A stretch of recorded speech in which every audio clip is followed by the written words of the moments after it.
We asked disabled screenwriters to talk about their experiences. This is an entirely fictional reconstruction, voiced and portrayed by disabled actors. Any connection to real writers is purely coincidental.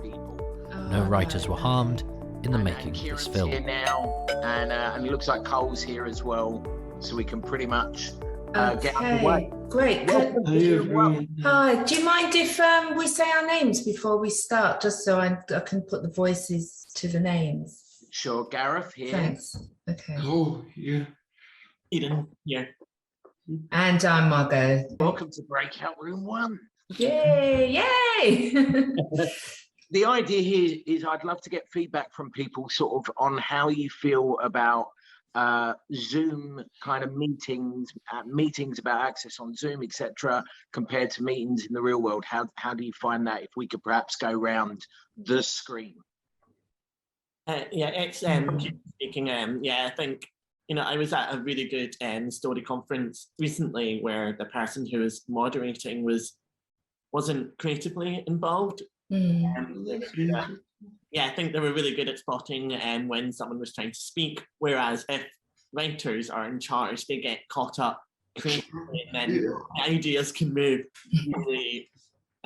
on really before you had the chance to speak. I find that more frustrating on Zoom than I do in real life, I think. Well, my experience is really hard to get a word in edgeways, both on Zoom and IRL rooms, actually.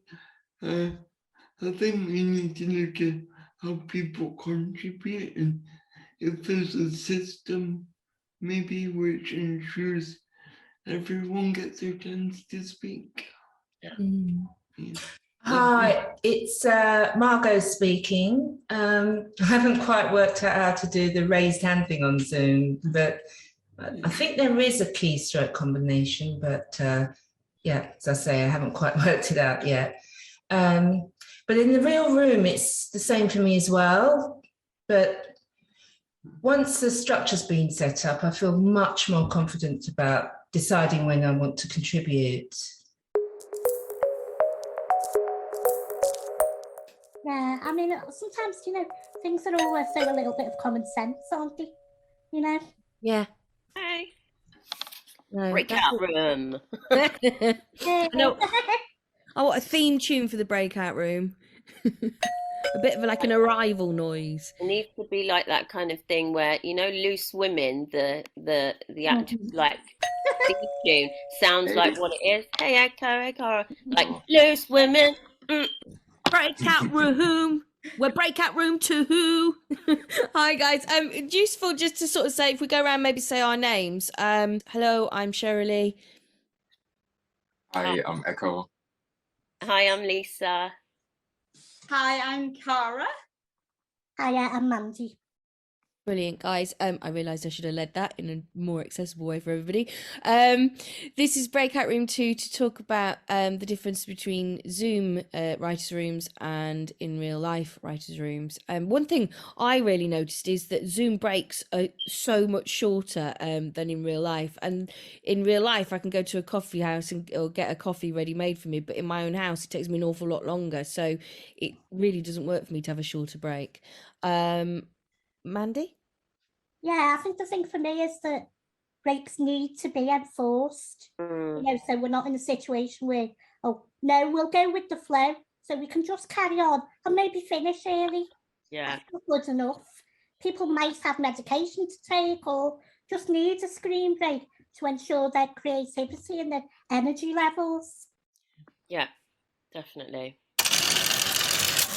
Yeah, I think there's some assumptions that if you have access needs in the real world, maybe you have less access needs on a Zoom meeting. But I don't think that is true. And actually, I think I've sometimes found it harder to follow a Zoom meeting because I kind of think in a Zoom meeting, I might have different access requirements. Yeah, it's Margot speaking. Definitely.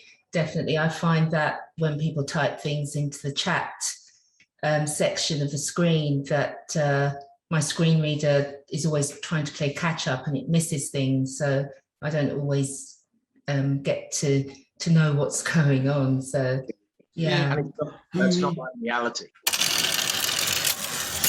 I mean, I personally, now that everyone's getting used to Zoom, I'm finding it way easier to schmooze and have meetings and stuff. I have to trawl all the way to London to have these meetings, and now I just have to have a half an hour meeting on Zoom. So it's way more convenient.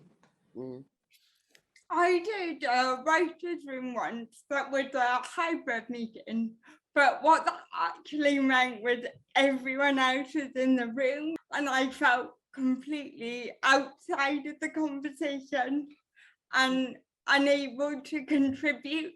So I don't think it worked as well as we hoped it would work. I think the thing is, they just have to make sure that it is actually hybrid, you know. Yeah. If I'm on Zoom, it's about them doing something simple like turning their chairs the right way. I mean, this one I was in, literally everybody had their chairs facing the other way. So I was just watching somebody's head, and I was meant to be in the meeting with them. But if they were all on Zoom, they'd see the back of their heads and realise.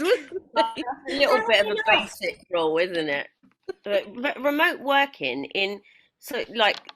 it's worked for so many people in so many ways, hasn't it? It's like, I think it's made it more inclusive, but now it's been rolled back a bit. It's like, I'm noticing companies don't necessarily see it as like part of the diversity package, almost like an inclusive strategy. But I think they're missing a trick if they don't do that, because it's really helpful to see it as an access need, you know, for some people, but not in the way Cara's saying, like, you know, if everyone chooses to be on Zoom or in the room and you're the only one on Zoom, and you're kind of just ignored, that doesn't really work, does it? Like, No, you want to feel part of it rather than out of it. Definitely.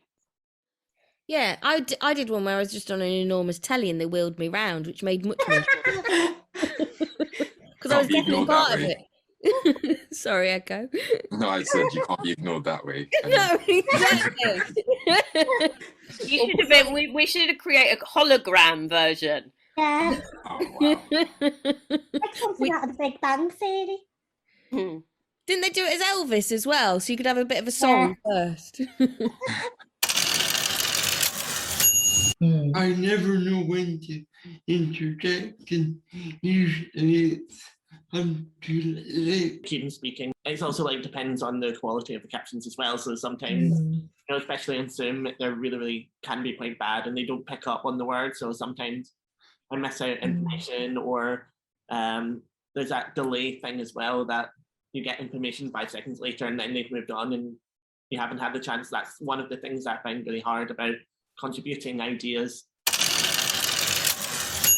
I think the thing is that we just need to establish how we run meetings that include people who are remotely accessing it, you know, because it is tricky, you know, because we are all used prior to being in rooms and you get, you know, you can see people's body language, you can more or less judge if someone's about to speak so you don't interrupt.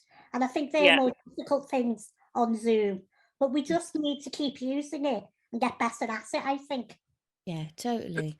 Yeah, no, especially if you're using hybrid rooms, because like he's been saying, it is very easy for a group of people in a room to speak over iPad or a laptop, for example. But if things were structured a lot more, or if we had some kind of structure where it's a strictly put your hands up, you know, type situation, then I reckon that would be amazing.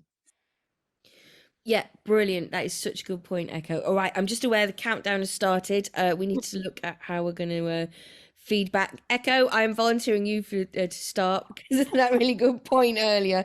Has anybody got anything else that we should feedback? Because I'm aware that the...